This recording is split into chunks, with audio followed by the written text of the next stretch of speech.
Okay, so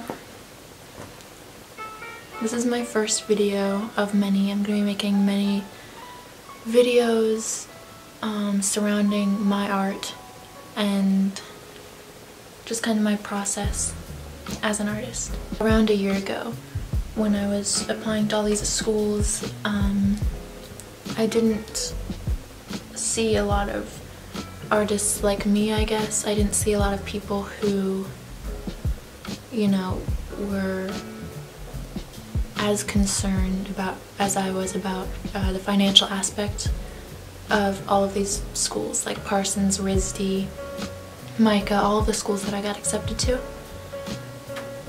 And when I was searching like my acceptance experience, accepted into RISD, all of these things, these kids were not talking about you know, the financial aspect of it as much as I wish that they had, because it made me kind of feel like it wasn't a big deal when it was to me. So I kind of wanted to be that person that I wish I had heard from at this time last year. So the first school that I applied to was Parsons. I wasn't really like dead set on one school. I didn't have like one dream school. I was kind of intertwined between Parsons, MICA.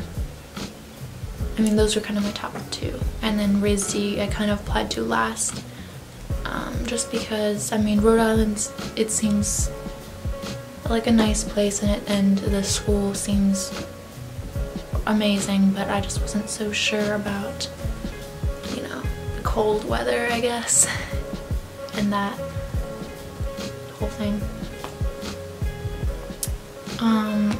I did do a pre-college program in the California College of the Arts, which I really liked, and I really liked that school a lot.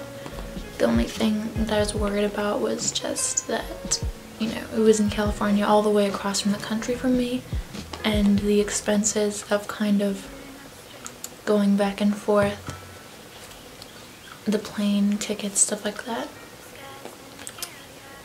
Applying to Parsons I wanted to get that one out of the way since they did have their Parsons project. And I didn't apply to many schools, as I think a lot of artists are in the same boat. They didn't apply to too many because there is so much work that goes into it. I mean, there's so much work that goes into any college application, but I think with art ones, there's a lot of schools that require specific things for them. So I wanted to get Parsons out of the way because they did have the Parsons project. So I'll insert videos or pictures of each piece in my portfolio, and they kind of were the same throughout, unless I made a new piece throughout the year that I wanted to include, which I did have a few still lifes that I made throughout the year that I ended up including in some of my later applications. But for Parsons, you know, I think a lot of people, you're probably watching a lot of these videos, and a lot of people will all say the same thing. For your portfolio, you want it to be diverse. You want to have realism, you know, still life, stuff like that. I think it's very important for schools to see where your skills are with that. But if that's not your strong suit, obviously don't focus too much on that. You want to just show what you are good at, and then show that you have dabbled in other things. You know, if you've dabbled in ceramics, show that. Even if it's not your best, just show like a couple pictures of some pieces you've done, just to show that you are open to experimenting. I think that's very important for schools like this to see. So I did have some of that, but mostly I just work in, you know, drawing, painting, stuff like that. That was what most of my portfolio was, which I was a little bit nervous about. But since I am applying to fine arts, especially I did apply to the fine arts category in all of the schools, so I was a little bit nervous about that because fine arts is kind of a little bit of everything. But because fine arts is, you know, not only, it's kind of everything that visual art encapsulates. That's how I interpret it, at least. One of the pieces I included was actually a linoleum block print that I made sophomore year.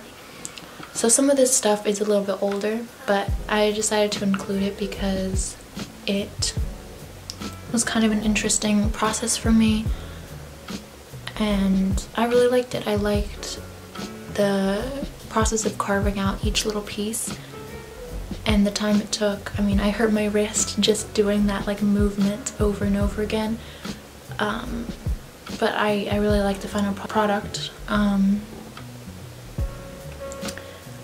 I made a couple prints of it. I wasn't sure exactly what I wanted to do with it once it was done, but the end result I ended up with was printing it on black paper, just the yellow ink on the black paper. I thought that that worked with the design best. I will insert a picture of it, but as you can see, it's kind of two hands holding a candle and then lots of line work, consecutive lines surrounding it, kind of showing the glow or the emphasis of the light, which is something that I think you'll see throughout these pieces. I love to work with line work, movement of lines, and consecutive lines. I think is something that I found my love for in freshman year of high school.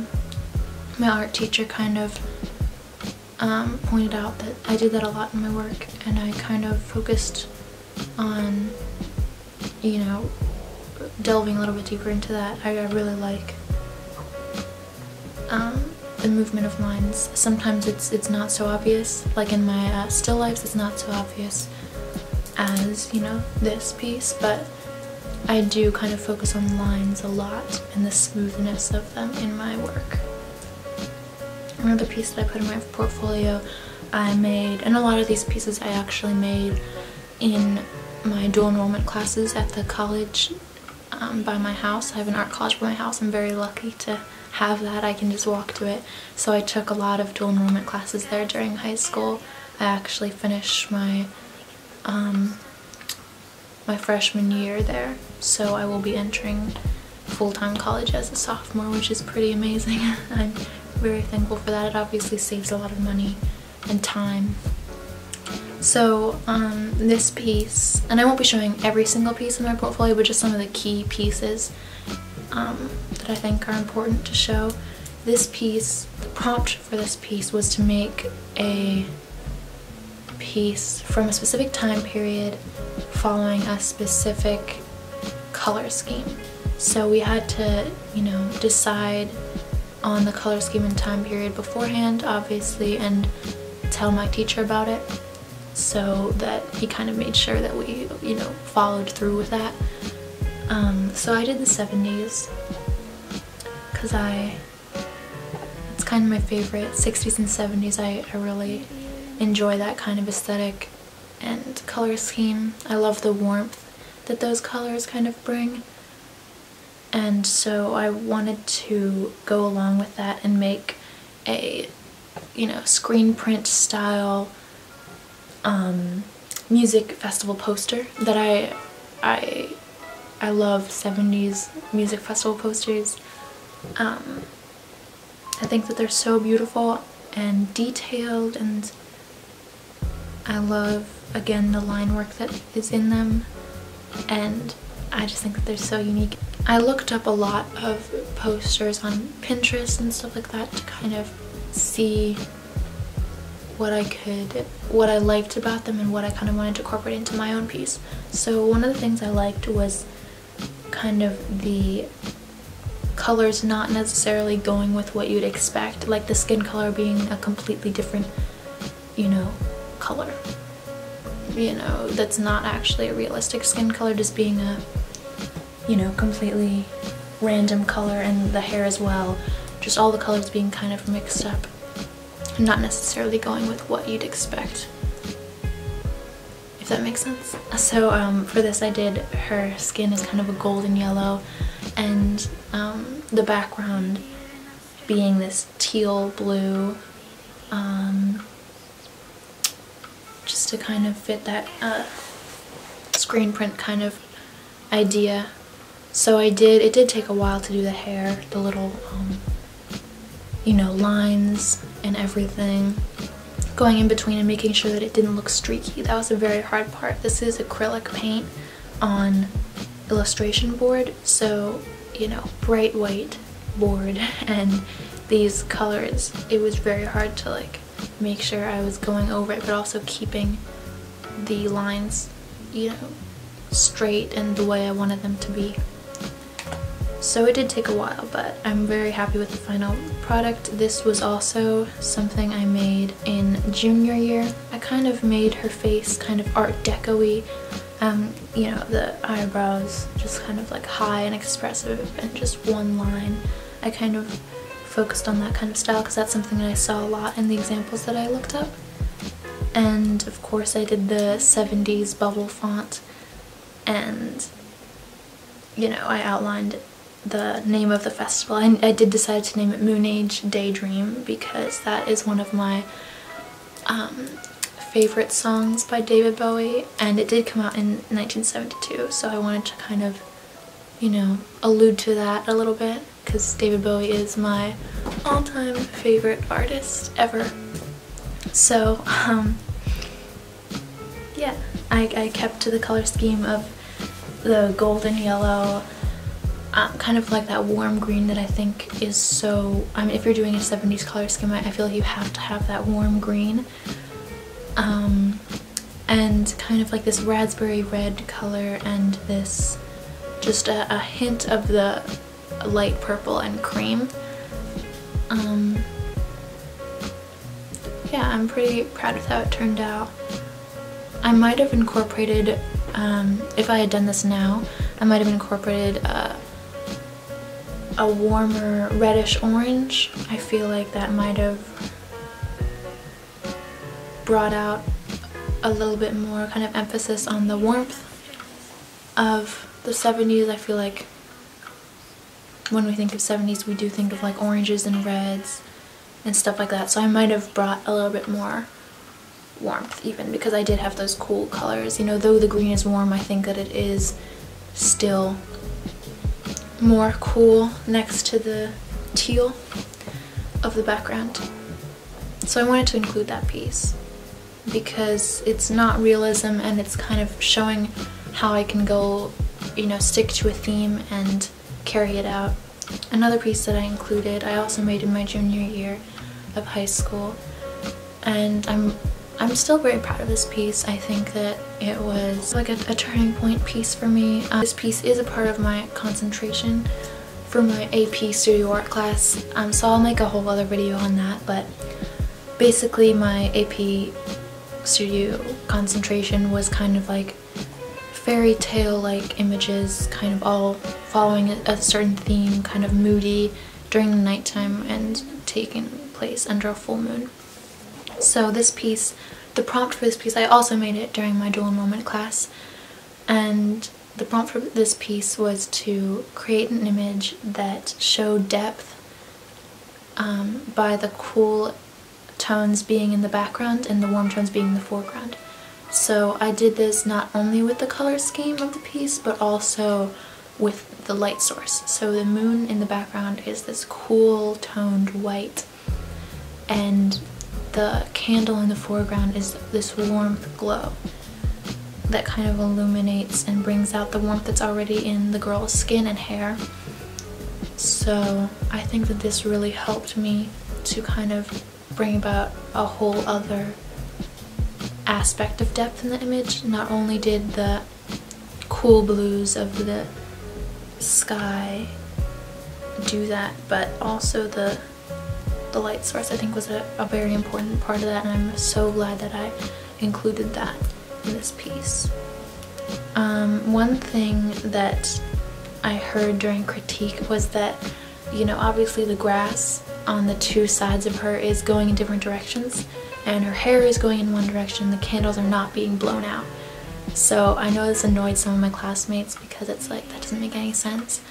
But, you know, part of my concentration is the surrealness, and I did notice that as I was painting it, and I kind of went with it because it it emphasizes the surrealness of it. It's something small that you might not notice at first glance, and then you're like, oh wait, that wouldn't make sense, you know, because it is a somewhat realistic piece, but then you look at it deeper and it's like, oh, you know, how is her hair being blown completely straight and then the candles are still remaining steady? And that's something that my teacher said as well. He kind of liked that I kept that, because it did add a little bit of surrealness to it and a little bit of like mystery, which goes along with my theme perfectly for my concentration. So I'm glad I did that. And the background, something that I kind of enjoyed doing.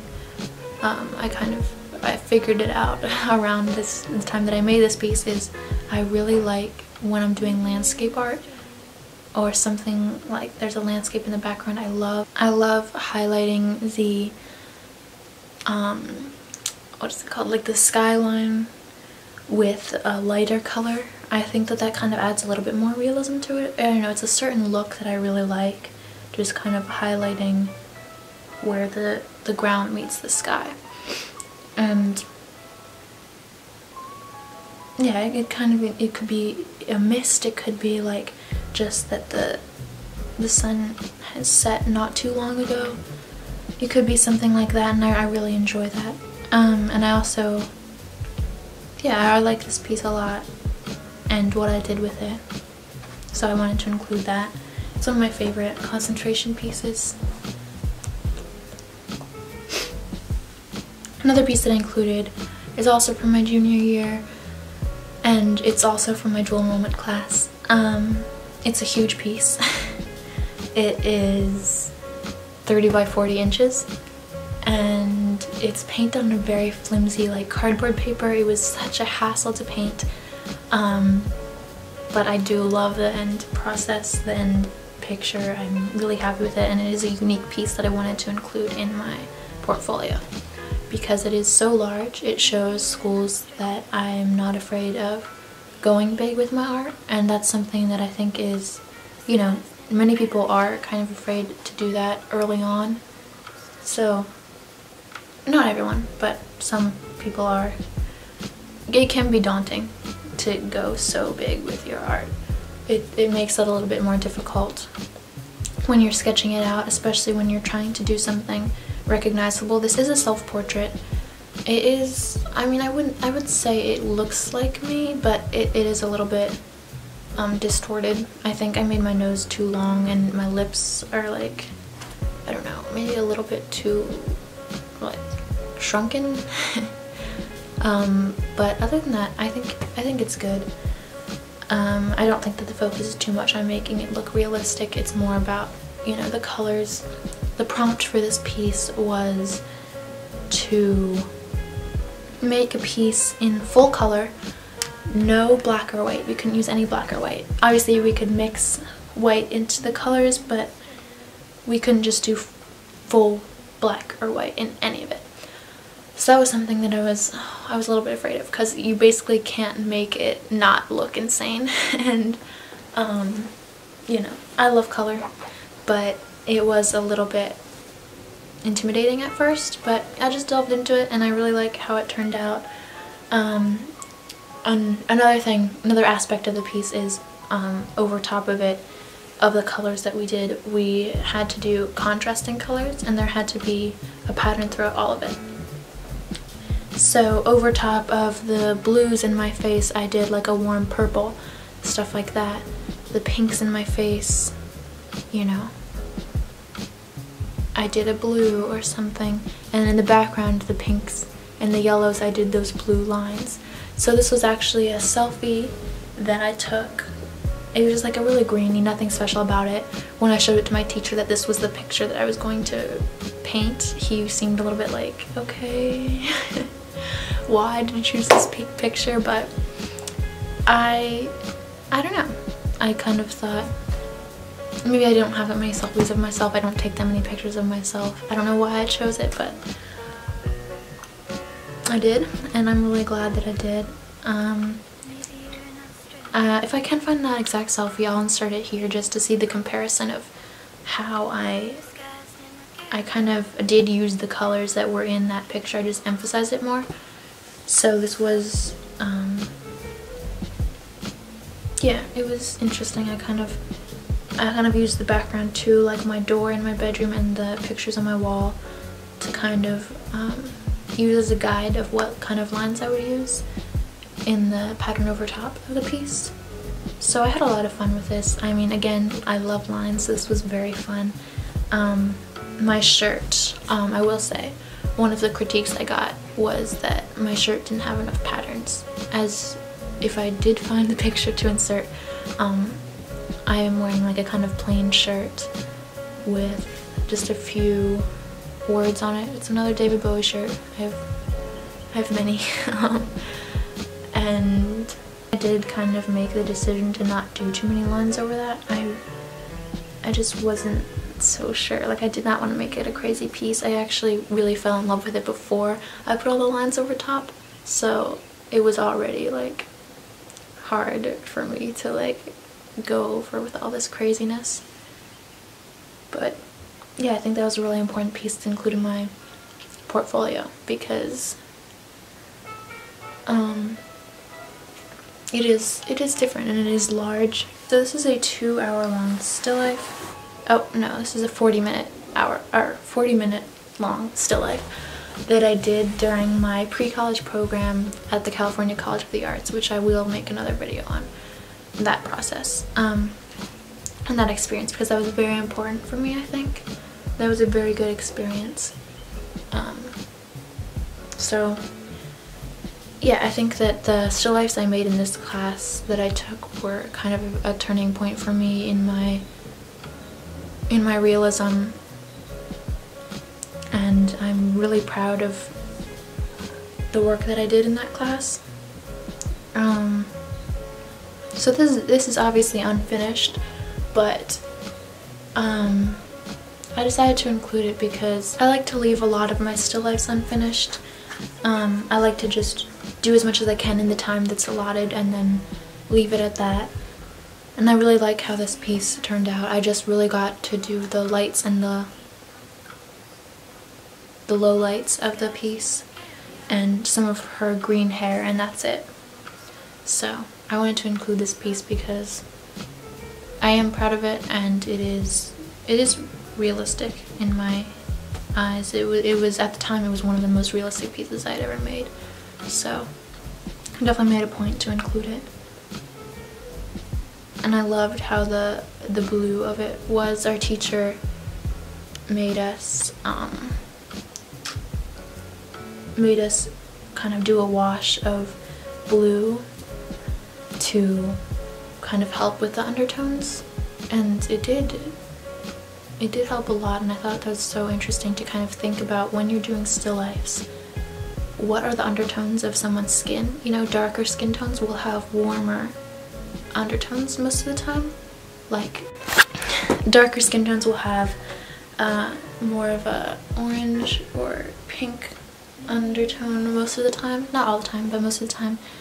And so now it's just something I do all the time. Like when I do have a model that I'm painting, I always do the step. I do a wash of their undertone in their skin, and it just makes the piece so much more realistic. And that is 18 by 24, I believe, on canvas paper, which I loved also, just like an unstretched piece of canvas. It's so nice to paint on. You can just roll it up when you're done. Oops. You can just roll it up when you're done, and you know, it's so easy to transport to shows or something like that. So that's also something that I took from this class, is that canvas paper is a very good thing to paint on. The other piece that I included in my portfolio that's a lot like the last one was also done at the California College of the Arts. And this piece, I was so proud of this piece. It is, you know, a plus-size woman, and I think that that is so unique because in all of the college classes I've taken, I've never seen a nude model that has not been so skinny, and that's insane to me. Like, when I saw this woman, I was like, you know, why is this the first time I'm seeing a plus size model being used? Because I think it's so important to be able to capture so many different kind of body types. If you can only capture, you know, skinny people realistically, then I think that's a huge hinder on your art abilities. So a lot of people in this session had a lot of trouble with this, and they struggled a lot. And I don't know, I struggled too, but I'm really happy with the end result. I try to, when I'm doing still lifes, and maybe I'll make another video on my, you know, my process with still lifes and my tips, but I try to not get into my head about it. I think it's very meditative. Something about it, I don't know, it can be really relaxing when you just let your head be clear and you just focus on what you're seeing and just transfer that onto the paper. I think that's one of my favorite things about still life. It can be so relaxing, and it kind of requires you to be in the moment, just focusing on all the colors you see and everything like that. So yeah, that's kind of what I focused on with this piece. Just because it was a body type that I hadn't seen in a still life before didn't mean that I was gonna tell myself that it was gonna make it harder or anything. I just kind of looked at the shapes and I made it. And yeah, I'm really proud of how it came out. She had the most beautiful rosy skin. I think she had just had a sunburn or gotten really tan. You can kind of see her tan lines, but yeah, I emphasized the rosiness of those colors, and the natural light hitting the rosiness kind of made it look blue. So, you know, you can see the blue highlights that I did on her skin, which made it a lot more realistic as well. Another piece in that same kind of category, I'm gonna show a lot of still lifes that I did, is this piece, and it was kind of, I call it just like a few of my favorite things. It was just kind of like random stuff that I found. It was also made during that California College of the Art class. And for this piece, my teacher made a point to say that we probably should stray away from reflective or shiny things because that would make it hard, and you know, it'd be too complicated. And I love shiny things. I have so many reflective shiny things that I was just like, how about I just like combine all of my shiny things into one? So I don't know, I was just kind of like me being like, I don't know, a smartass. So yeah, I have this shiny jacket that I got from American Apparel like ages ago. It has like these silver sleeves, so I kind of like crumpled that up. You can kind of see the sleeve, and my film camera, my baby, I put that in the middle, kind of in the center, and I put one of my like really reflective shoes on the right side. So it's kind of like, I don't know, it's kind of a reflective mess, but I'm really happy with how it turned out. I focused a lot on the line work in this one. You can kind of see on the shoe especially. I just kind of focused on what colors I was seeing it reflect. It's kind of like a rainbow reflective kind of holographic type look on the shoe, but it is dark, so like when there's no sun or anything, it kind of looks like it's just a black shoe. So yeah, all of these kind of things were kind of black and silvery, so you know, it's not something you would really think of to do when you're putting together a still life. You wouldn't really think of using things that are like all the same or have a similar aspect to it, but for this piece I think it works and I like it. There's a lot of natural light in this as well, so you can see a lot of blue reflection, which I think ties it together a lot. I did put some film pictures in my portfolio because film, it's not like something I don't call myself a photographer in any way. It's just like a fun thing. kind of like a hobby for me. I love taking pictures with it. I love, you know, the scariness that you get before you develop it, where you don't know if it's going to be completely ruined or a mess. And I don't use a light meter for any of mine. I've tried to train my eye to kind of like know what the setting will be. I think that's a important thing to know, just for film, to not rely on a light meter too much. And I think it's important to know in general for cameras just what different settings mean and different shutter speeds and light, how it filters into a camera, because, you know, yes, digital cameras do that for you, but you can also set it to be in a manual, and I think that that's important to know, you know, the functions of a camera. So this is a picture of my sister. She is sitting on like the railing on my porch, but you can't see that. It's just, you know, the top part of her body and then my house. And I really like this piece. I really like this picture, how it turned out. I don't know, I love film. I love how grainy it is, and the colors always seem so different. Like when I'm looking back remembering this, like it doesn't look how this picture looks at all. And I think that's one of my favorite things about film. Like, I don't know, something about it when you go back and look at the pictures you've taken and you're just like, was that moment that pretty? Because that's not how I remember it. It just kind of beautifies it in some way. I don't know, but I really like this piece, this picture. The only other film picture that I included was this one that I actually did take during that pre-college program as well, and it is of my friend Lay that I met there. It's on the beach of Santa Cruz, and it's a little bit messed up because of the light, but I included it anyways because I don't know, I really liked how the light kind of distorted it a little bit. And I don't know, I just love the colors. It's so like pastel and pretty, and I do think that including these film pictures was important because it did show that I am willing to, you know, dabble in photography and experiment with, you know, film as well, which, I don't know, I mean, I know a lot of people take film pictures. It's kind of like a trend right now, but I don't know, I just thought it would be kind of unique to do. I mean, film pictures are hard to take. It's hard to take good film pictures, so I thought that might be a little impressive. I don't know. I did include some other still lifes. Maybe I'll show one of those. I'll talk about it. Some newer ones that I made kind of after that class that I took, kind of in reflection of what I learned.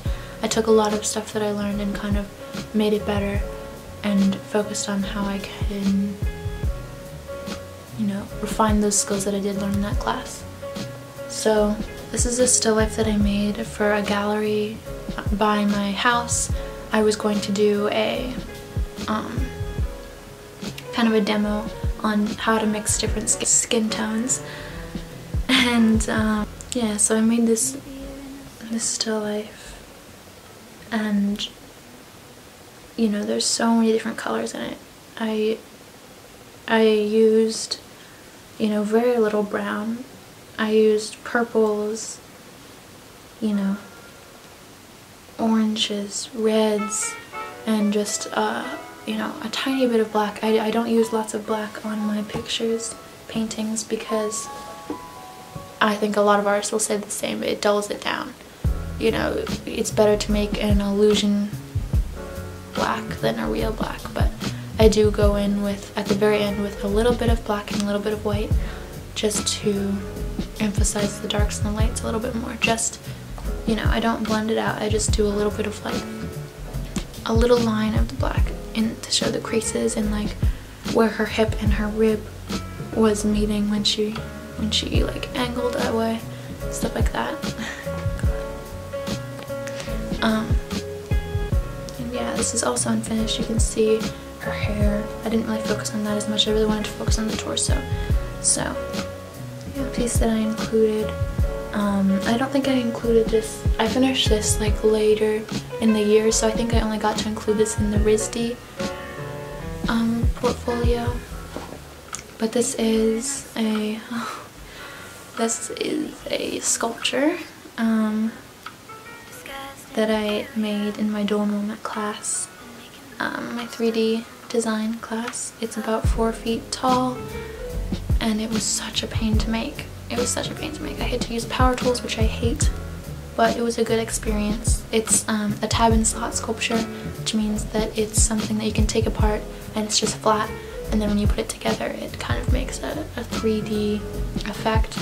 So this was a very long process, but yeah, I wanted to make kind of like a girl with long hair blowing, and then there was like a candle in the center and you can kind of see her shadow on the bottom, just to make it kind of sturdy. I don't know, I was just kind of thinking about how I could make it actually stand up.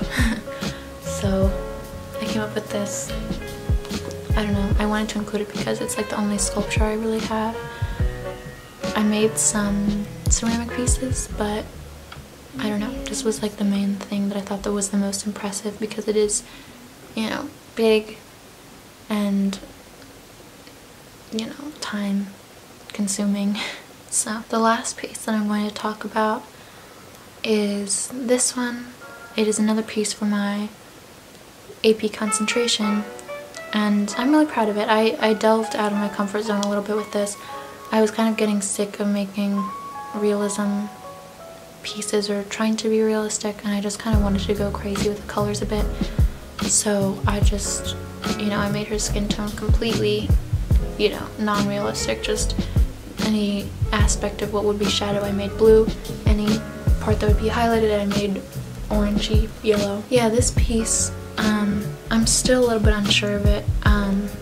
When I first made it, I absolutely was not impressed with it at all. I didn't like how I made the mist around her shoulders. Why, I don't know, like I didn't really think it made sense. But I like it now. I think it's a good piece. I love the hair and the moon in the background. I made this after the supermoon in December. It was like huge and orange and beautiful, and I was kind of inspired by that.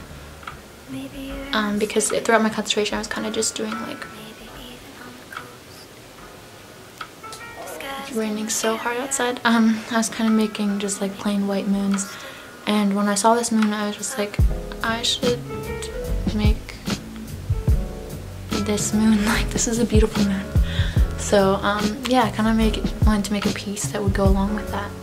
So yeah, and my high school magazine, we have an art magazine, and they actually wanted to use this as a cover, which I thought was pretty cool, and they printed shirts with it on it. So I have a shirt with this printed on it. It's like really nice. So for my Parsons project, I did a batik, and this is my first batik. So the Parsons project, if you don't know, is you have to make something, you have to make a piece that goes along with your, with something that's in your portfolio. You just have to make a piece, a new piece that goes along with that, and, you know, show your complete process with it. So I kind of took advantage of this, and I made another piece in my concentration to go along with this. So I just chose a piece for my concentration in my portfolio, and I made a piece to go along with that, so I would not only be, you know, getting the Parsons project done, but also another piece in my concentration. And I think that's a really important thing to think about when you're doing all this stuff, is just how can you kind of like double up on projects, because you're gonna have so many, especially if you're doing dual enrollment. You definitely want to make pieces that can also be used as your concentration, or, you know, other things like that. So this is, yeah, so I made the batik, and I thought that that would be good to show your progress up, because there is like defined steps to making a batik, and that would make it easier to document, I thought. So yeah, my mom is a textile artist, so she kind of helped me with that a lot. And I like the final project, the final product. It is like hands holding a candle and a moon in the background, and I embroidered some over top. I embroidered beads, little things like that, just to make it a little bit more interesting and detailed. And yeah, and I did apply to Parsons early admission, and so I did hear back from them in December, and they were the first school that I heard back from. I was so excited when I got into Parsons. I was like, okay, now I am feeling a lot more confident about the other schools that I can get into. So yeah, that's my portfolio for all of the schools. I kind of use a similar thing. I did tour Parsons. It was later in the year, around like, oh, it was really late. It was like April or something like that when I toured Parsons. I wasn't too impressed by Parsons. I think that they focus a lot on the connections that you can make rather than like actually growing your artistic skills. It was more just about, if you go to Parsons, then you will be able to get jobs in New York because you went to Parsons, and that's it. And I thought that was kind of superficial.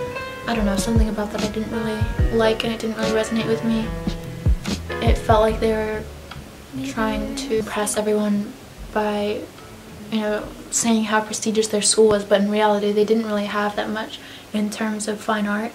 They didn't have that many fine art teachers. The fine art department wasn't very big.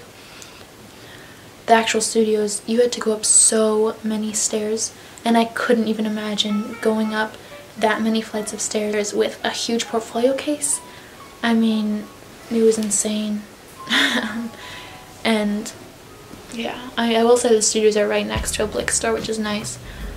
In New York City, there's so many opportunities. But the actual school didn't impress me that much. So yeah, I didn't really decide to go there. I did apply to the California College of the Arts, and I was pretty confident that I would get in there because I did go to the pre-college program. So I did get accepted there. I got accepted everywhere that I applied, and I didn't apply to that many schools, like I said, because it is so much work for each one. And another thing that helped me was, because I did do the dual enrollment, I was able to get a lot of letters of recommendation from those teachers, and that was really nice because they are college professors, so it did look good, I'm sure. I think the California College of the Arts actually gave me the most financial aid, which was interesting. I didn't really expect that, but obviously it would be still really expensive to go there because housing and stuff. You'd have to be in housing all 4 years. I'll talk about the RISD special project. That was the only other school that actually required another special project, and for that they give you a word prompt, and you had to make a piece that went along with that. So I think there were 3 words, and I chose threshold. And again, I just thought about how I could combine my projects, and I did a piece for my concentration piece of a girl underwater, and I said it went along with the threshold theme because it shows the barrier under the water, and her hand is reaching up like she's going to break the threshold, and the light is also breaking through the threshold, so it kind of shows that there's like a barrier of the water, but it is breakable. And RISD was one I applied to last because I wasn't so sure about it, even though it is like the #1 school. And I never visited RISD either, but that was the only school that I didn't really visit, aside from PAFA. I did apply to PAFA and I got in there too. And I haven't ever visited there. But all the other schools I did. I visited MICA in March. I really liked MICA. MICA was like my top school. I really liked their campus. I really love Baltimore. It isn't very far away from my home, which I kind of wanted to be. I kind of wanted to be very far away. Yeah, I thought they were great. I thought their school store was amazing. They had any art supplies you could possibly think of. I kind of stocked up on some stuff when I was there. They had my favorite brand of gouache paint, and every single color. It was like so amazing. And I think that they are a very fine art centered school, and I really liked what they had to offer. The reason why I got into all these schools, the top art schools, and I'm not going to any of them, is just purely because financial reasons. Yeah, the estimated amount that we could pay was $0. I know plenty of people who are spending so much money on loans each year to go to school. You know, my friend is taking out $30,000 in loans each year, but she's going to school for chemical engineering, so it makes sense. You know, I'm not saying artists don't make money, but I know so many artists in my life. They're, you know, adults, all my art school teachers, my high school teachers, my parents, you know, other people in my life who are artists, and they're so in debt. It would be stupid of me to just follow that path as well when I can see, and they've told me that it's a hardship for them. It would be, you know, I couldn't do that, and I didn't really realize this until like it was May and I was supposed to send in my tuition deposit for a school, and I was just like, I can't do this. Like, I could get scholarships, you know, I could scramble for scholarships, and it'd be a big stress.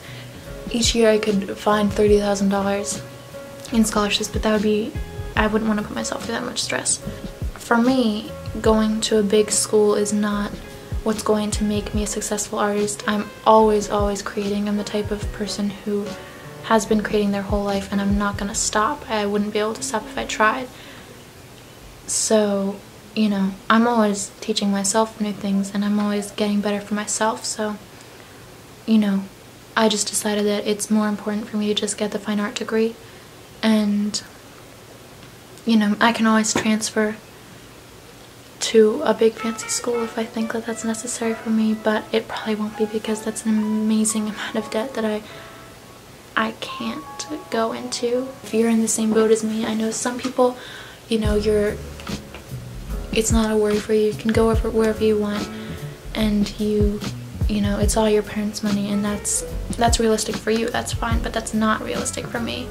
And that's just one thing that I didn't see from other people making these videos. Nobody was really talking about how insane these schools are priced.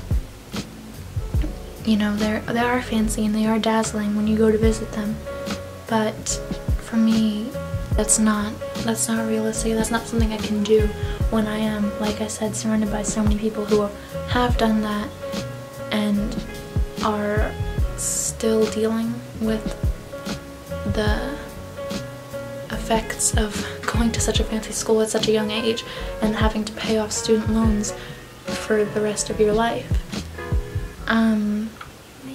I'd much rather just get my degree and be able to pay for college all out of pocket, not take any loans, and then, you know, be able to not be in student debt and not have to worry about that. I think that's extremely important, and there's so many people who I know who are going to these big fancy schools. You know, I know people who are going to Parsons, and I know people who are going to RISD, and it's you know, not all of them are rich, and it's kind of amazing that they're doing that, and it's kind of crazy that they're really choosing to do that. And everyone has their own path with art, but I don't want, you know, other people's videos like these to make it seem like you have to go to these big fancy schools to be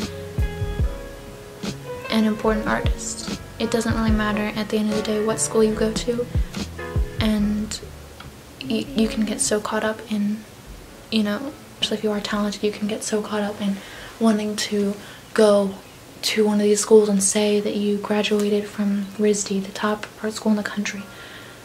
But just think about it and realize that it's a really big decision. You shouldn't feel like you have to spend so much money on an education, because art is for everyone. It's not just for rich people, and it's not just for people who can afford these schools, and there's plenty of artists who are amazing and they never went to school. And if, you know, if you don't want to go to school, then you shouldn't, and that's not my path. I am going to school. I'm going to the school that I took dual enrollment classes at, and I might transfer to another school. That's a very much a possibility, but it probably won't be one of these super big prestigious schools because they are incredibly expensive. Even once I have my first 2 years done after this year, and I only have 2 more years left, they'll still be incredibly expensive. So, you know, I think that your talent will really be the biggest,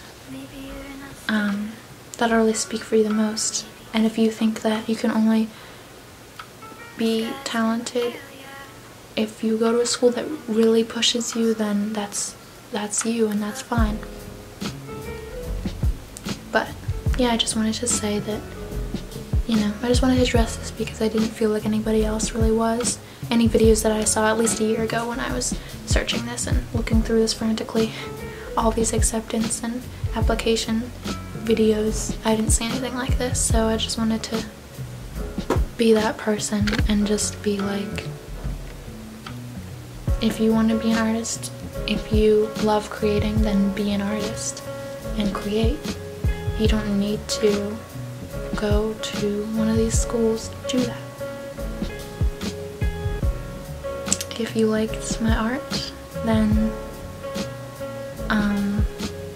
my social media will be down below. You can catch up with me, and I will be posting more videos about my art. I'll be posting time lapses and stuff like that, about my processes, because I am always creating and I want to kind of interact with other young artists more, and I would love to hear about your experiences, and if you are in the same boat as me, what you think about the whole financial aspect of all these crazy schools. Yeah.